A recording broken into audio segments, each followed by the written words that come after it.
शांति साकार मुरली 14 अगस्त 2024 सुनेंगे ईश्वरीय महावाक्यों को विस्तार से। मीठे बच्चे, तुम्हारा अनादि नाता है भाई भाई का।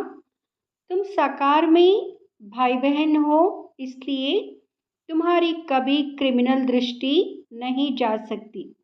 प्रश्न: विजयी अष्टरत्न कौन बनते हैं? उनकी वैल्यू क्या है?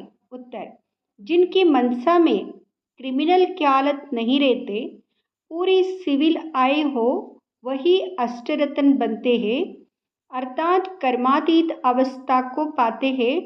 उनकी इतनी अधिक वैल्यू होती, जो किसी पर कभी ग्रहचारी बैठती है तो उसे अष्टरत्न की अंगूठी पहनाते हैं, समझते हैं इससे ग्रहचारी उतर जाएगी। अष्टरत्न बनने वाले दूरादेशी बुद्धि होने कारण भाई भाई की स्मृति में निरंतर रहते हैं। ओम शांति। रूहानी बच्चे जानते हैं उनका नाम क्या है? ब्राह्मण। ब्रह्मा कुमार और कुमारियाँ ढेर है। इससे सिद्ध होता है यहाँ एडॉप्टेड चिल्ड्रन हैं, क्योंकि एक ही बाप के बच्चे हैं तो ज़रूर एडॉप्टेड है। तुम ब्रह्मा कुमार कुमारियाँ ही एडॉप्टेड चिल्ड्रन हो।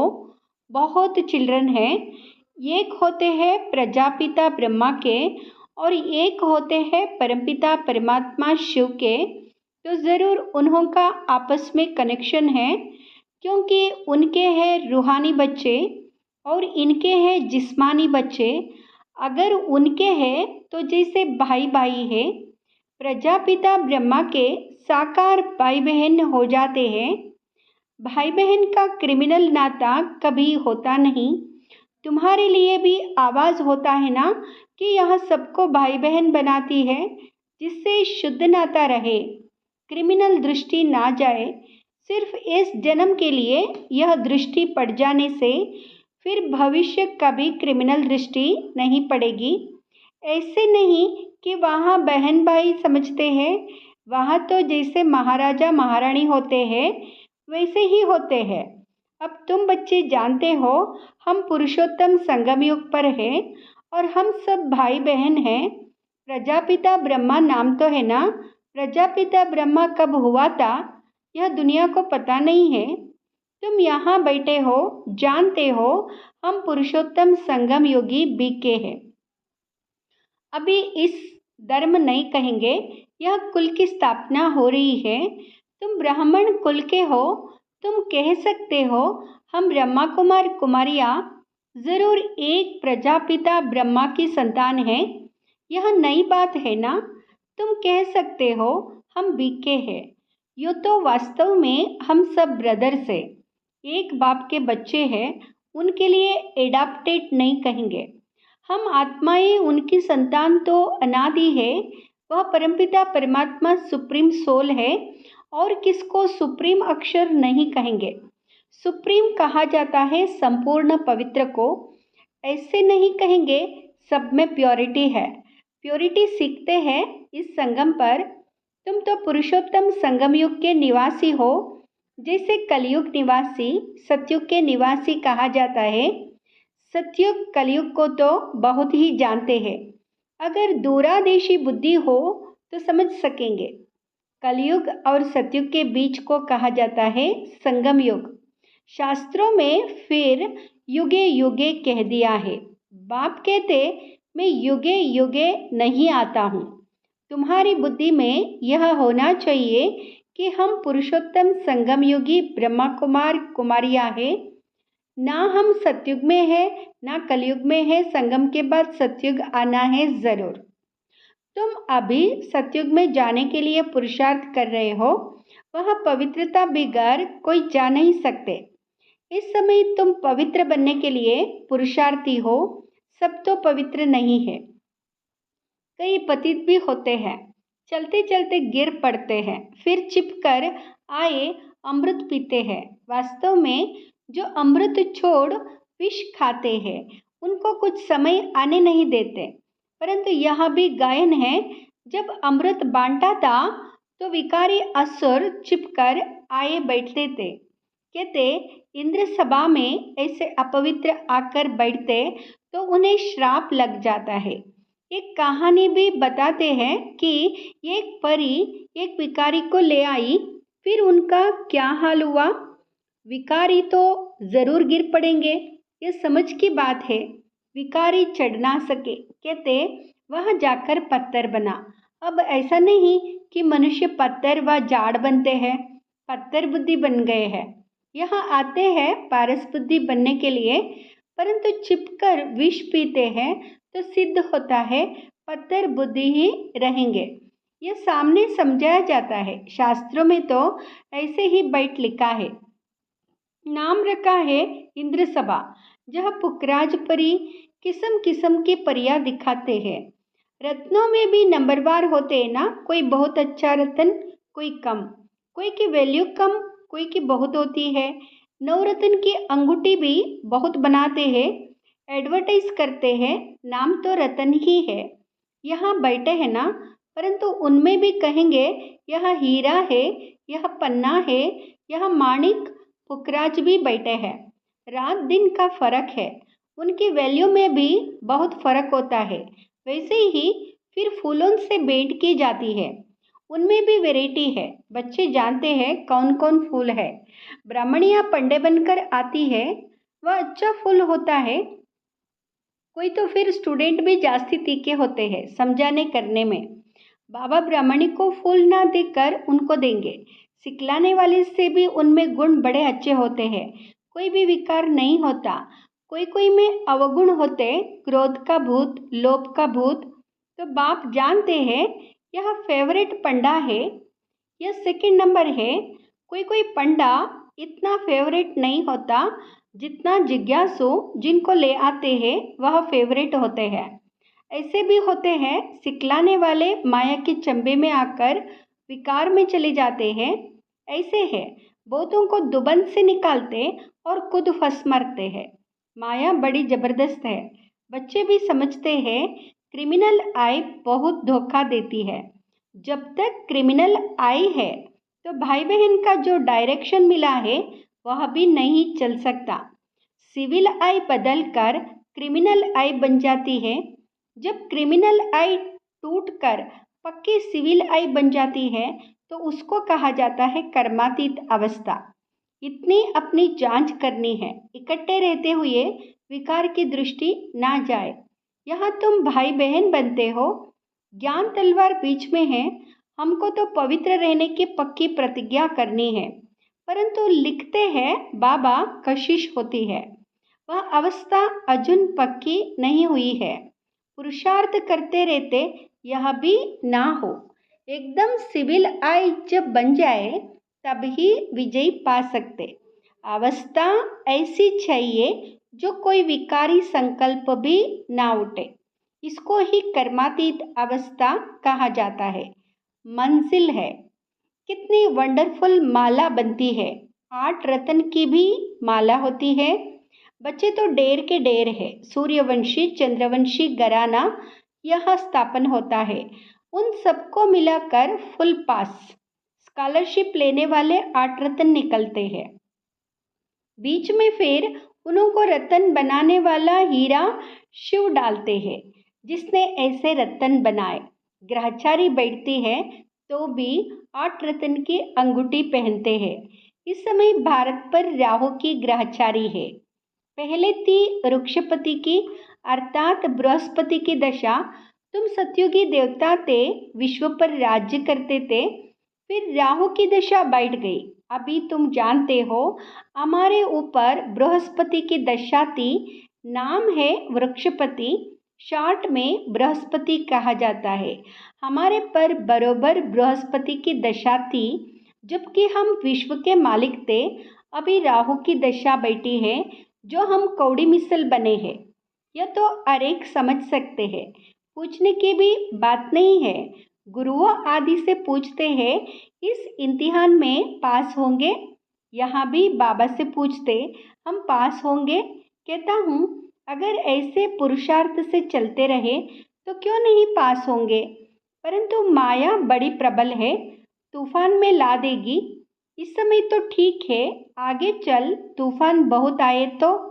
अभी तुम युद्ध के मैदान में हो, फिर हम गारंटी कैसे कर सकते हैं। आगे माले बनाते थे, जिनको 2-3 नंबर में रखते थे वहाँ है नहीं, एकदम कांटा बन गए। तो बाप ने कहा, ब्राह्मणों की माला बन नहीं सकती है। युद्ध के मैदान में है ना, आज ब्राह्मण कल शूद्र बन जाएंगे। विकार में गया, गोया शूद्र बना। राहु की दशा बैठ गई। बृहस्पति की दशा के लिए पुरुषार्थ करते थे, वृक्षपति पढ़ाते थे। चलते चलते माया का थप्पड़ लगा, फिर राहु की दशा बैठ गई, ट्रेटर बन पड़ते हैं। ऐसे सब जगह होते हैं। एक राजाई से निकल दूसरी राजाई में जाकर शरण लेते हैं, फिर वहाँ लोग भी देखते हैं यह हमारे काम का है तो शरण दे देते हैं। ऐसे बहुत ट्रेटर बनते हैं, एरोप्लेन से जाकर दूसरी राजाई में बैठते हैं, फिर वो लोग एरोप्लेन वापस कर लेते हैं, उनको शरण दे देते हैं। एरोप्लेन को थोड़े ही शरण लेते, वह तो उनकी प्रॉपर्टी है ना, उनकी चीज़ उनको वापस कर देते। बाकी मनुष्य मनुष्य को शरण देते हैं, मनुष्य मनुष्य को शरण देते हैं। अभी तुम बच्चे शरण आए हो बाप के पास, कहते हो हमारी लाज रखो। द्रौपदी ने पुकारा कि हमको यह नंगन करते हैं, पतित होने से बचाओ। सतयुग में कभी नंगन नहीं होते, उनको तो कहते ही है संपूर्ण निर्विकारी। छोटे बच्चे तो होते ही है निर्विकारी, यह गृहस्थ व्यवहार में रहते संपूर्ण निर्विकारी रहते हैं। बल स्त्री पुरुष साथ रहते हैं तो भी निर्विकारी रहते हैं, इसलिए कहते हम नर से नारायण, नारी से लक्ष्मी बन रहे हैं। वहाँ है निर्विकारी दुनिया, वह रावण नहीं, उसको कहा जाता है राम राज्य। राम शिव बाबा को कहा जाता है। राम नाम जपने का अर्थ ही है बाप को याद करना। राम राम जब कहते हैं तो बुद्धि में निराकार ही रहता है। राम राम कहते हैं, सीता को छोड़ देते हैं। वैसे श्री कृष्ण का नाम लेते हैं, राधे को छोड़ देते हैं। यह तो बाप है ही एक, वह कहते मामेकम याद करो। श्री कृष्ण को पतित पावन नहीं कहेंगे। छोटेपन में राधे कृष्ण भाई बहन नहीं थे, अलग अलग राजाई के थे। बच्चे तो होते ही शुद्ध है। बाबा भी कहते हैं बच्चे तो फूल है, उनमें विकार की दृष्टि नहीं होती। जब बड़े होते हैं तब दृष्टि जाती है, इसलिए बालक और महात्मा को समान कहते हैं। बल्कि बच्चा महात्मा से भी ऊंचे है। महात्मा को फिर भी मालूम है हम भ्रष्टाचार से पैदा हुआ हूँ। छोटे बच्चे को यह मालूम नहीं रहता है, बच्चा बाप का बना और वर्षा तो है ही। तुम विश्व की राजधानी के मालिक बनते हो। कल की बात है, तुम विश्व के मालिक थे, अब फिर तुम बनते हो। इतनी प्राप्ति होती है तो स्त्री पुरुष बहन भाई बन पवित्र रहे तो क्या बड़ी बात है। कुछ तो मेहनत भी चाहिए ना। हाँ, नंबरवार पुरुषार्थ अनुसार अब बृहस्पति की दशा में जाते हो, स्वर्ग में तो जाते हैं।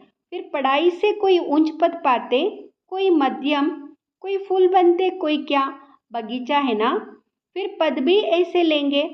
पुरुषार्थ खूब करना है ऐसा फूल बनने के लिए, इसलिए बाबा फूल ले आते हैं बच्चों को दिखाने। बगीचे में तो अनेक प्रकार के फूल होते हैं। सतयुग है फूलों का बगीचा और यहाँ है कांटों का जंगल। अभी तुम कांटे से फूल बनने का पुरुषार्थ कर रहे हो। एक दो को कांटा मारने से बचने का पुरुषार्थ कर रहे हो। जो जितना पुरुषार्थ करेंगे उतना जीत पाएंगे। मूल बात है काम पर जीत पाने से ही जगत जीत बनेंगे। ये तो बच्चों पर रहा, जवानों को बहुत मेहनत करनी पड़ती है, बूढ़ों को कम, वानप्रस्थ अवस्था वालों को और कम, बच्चों को बहुत कम। तुम जानते हो हमको विश्व के बादशाही की प्रॉपर्टी मिलती है, उसके लिए एक जन्म पवित्र रहे तो क्या हर्जा। उनको कहा जाता है बाल ब्रह्मचारी, अंत तक पवित्र रहते हैं। जो पवित्र बने हैं उनको बाप की कशिश होती है। बच्चों को छोटेपन से ही ज्ञान मिलता जाए तो बच सकते हैं। छोटे बच्चे अबोध होते हैं, परंतु फिर बाहर स्कूल आदि में संग का रंग लग जाता है। संग तारे कुसंग डुबोए। बाप कहते हैं, हम तुमको पार ले जाते हैं शिवालय में। सतयुग है बिल्कुल नई दुनिया। बहुत थोड़े मनुष्य रहते, फिर वृद्धि को पाते हैं। वह तो बहुत थोड़े देवताएं रहते हैं। तो नई दुनिया में जाने का पुरुषार्थ करना है। अच्छा, मीठे मीठे सिकिलते बच्चों प्रति माता पिता बाप दादा का याद प्यार और गुड मॉर्निंग। रूहानी बाप की रूहानी बच्चों को नमस्ते। हम रूहानी बच्चों की रूहानी माता पिता बाप दादा को याद प्यार गुड मॉर्निंग नमस्ते। शुक्रिया बाबा, शुक्रिया। धारणा के लिए मुख्य सार। फर्स्ट, बाप का मनपसंद बनने के लिए गुणवान बनना है। अच्छे अच्छे गुण धारण कर फूल बनना है। अवगुण निकाल देने हैं। किसी को भी कांटा नहीं लगाना है। दूसरा, फुल पास होने व स्कॉलरशिप लेने के लिए ऐसी अवस्था बनानी है जो कुछ भी याद न आए, पूरी सिविलाई बन जाए, सदा बृहस्पति की दशा बनी रहे। वरदान, ब्राह्मण जीवन में सर्व खजानों को सफल कर सदा प्राप्ति संपन्न बनने वाले संतुष्ट मणि भाव। ब्राह्मण जीवन में सर्व खजानों को सफल कर सदा प्राप्ति संपन्न बनने वाले संतुष्ट मणि भाव। संतुष्ट मणि भाव ब्राह्मण जीवन का सबसे बड़े से बड़ा खजाना है संतुष्ट रहना। जहाँ सर्व प्राप्तियाँ है वह संतुष्टता है, और जहाँ संतुष्टता है वह सब कुछ है। जो संतुष्टता के रतन है वह सब प्राप्ति स्वरूप है। उनका गीत है, पाना था वह पालिया। ऐसे सर्व प्राप्ति संपन्न बनने की विधि है मिले हुए सर्व खजानों को यूज करना, क्योंकि जितना सफल करेंगे उतना खजाने बढ़ते जाएंगे। स्लोगन, होली हंस उन्हें कहा जाता जो सदा अच्छाई रूपी मोती ही चुगते हैं, अवगुण रूपी कंकड़ नहीं। होली हंस उन्हें कहा जाता जो सदा अच्छाई रूपी मोती ही